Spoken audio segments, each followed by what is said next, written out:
Assalamualaikum warahmatullahi wabarakatuh. Bertemu lagi dalam channel Dot Petilasan. Di cerita kali ini saya akan membawakan sebuah kisah yang berjudul Hobi yang Membawa Penampakan. Dan sebelum melanjut ke ceritanya, jangan lupa klik tombol subscribe, like, komen, dan share. Dan berikut adalah kisahnya.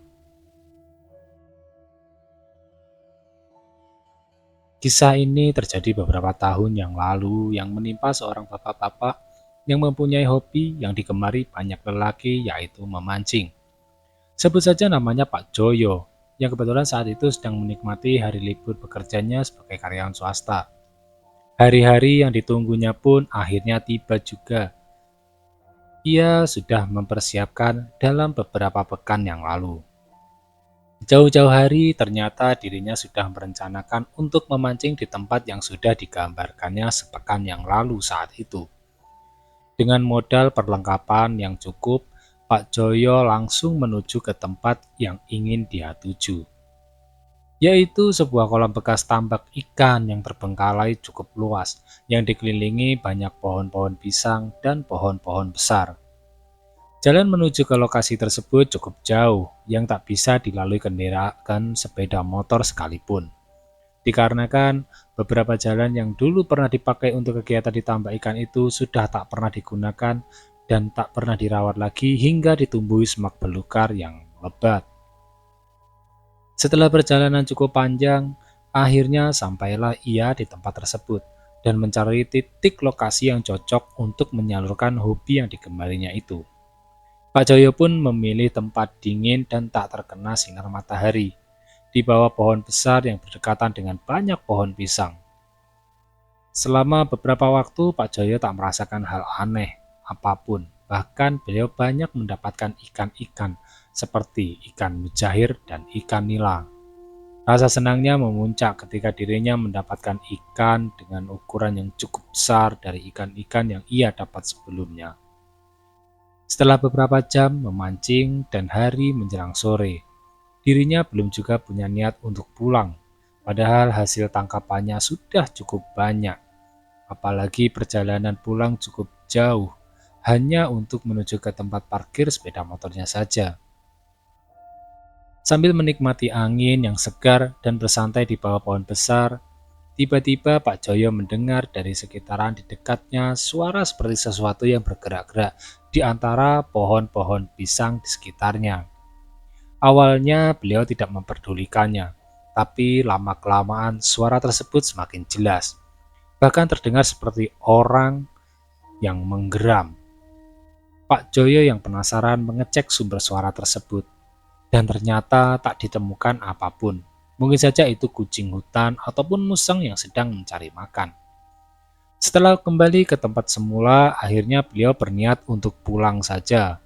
Lagi pula, hasil tangkapannya sudah banyak. Apalagi hobinya saat itu sudah tersalurkan. Ketika Pak Joyo sedang mengemas barang-barangnya untuk segera pulang, tiba-tiba terdengar suara seperti orang berdehem dari belakangnya. Awalnya Pak Joyo mengira mungkin orang lain yang ingin memancing juga di tempatnya. Tetapi saat itu dia sadar kalau hari sudah menjelang maghrib, hingga dirinya yang penasaran akhirnya melihat ke belakang. Dan ternyata tak disangka, apa yang dilihatnya ia sangat tidak percaya. Ternyata saat itu rupanya sesosok pocong yang begitu dekat dengan posisi wajahnya, tepat di sebelah bahu kirinya. Melihat penampakan yang mengerikan itu, Pak Joyo yang ketakutan menjerit berlari menuju ke parkiran sepeda motor yang berjarak sekitar 200 meter dari posisinya memancing. Ditambah lagi jalan setapak yang sulit dilalui dan dipenuhi semak belukar dan pohon-pohon pisang yang begitu banyak.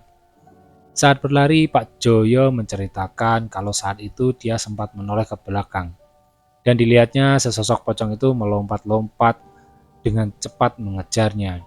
Tak peduli lagi saking takutnya Pak Joyo sampai-sampai salah arah menuju sepeda motornya, malah dia berlari ke arah hutan yang lebih jauh. Bahkan saat itu dia sempat melihat dari kejauhan ada juga sesosok pocong yang berdiri di sebelah pohon pisang yang sudah mati. Dengan kepasrahan sambil membaca doa, Pak Joyo seperti diarahkan ke suatu tempat dan ternyata dia berhasil mengambil jalan yang lain dan bersyukur beberapa warga yang ada di pinggir jalan sempat heran dan mendatangi Pak Joyo yang terduduk karena kelelahan dan wajahnya sangat pucat. Seorang warga sempat menanyakan kepada dirinya apa yang terjadi dan Pak Joyo menceritakan kalau dirinya dihantui sesosok pocong. Beberapa warga yang mendengar penuturan beliau akhirnya mengatakan kalau memang sekitar bekas tambak tersebut memang dihuni sesosok pocong yang menyeramkan. Sebab itulah tak ada yang berani memancing di sana karena sudah berkali-kali diteror makhluk mengerikan tersebut. Itulah tadi sekilas cerita dari seorang kawan yang share tentang pengalaman temannya yang baru saja dihantui pocong saat memancing. Bagi kawan-kawan yang memiliki hobi memancing, sebaiknya berhati-hati terhadap kawasan-kawasan tertentu. Sekian tadi cerita dari saya, kurang dan lebihnya mohon maaf. Wassalamualaikum warahmatullahi wabarakatuh.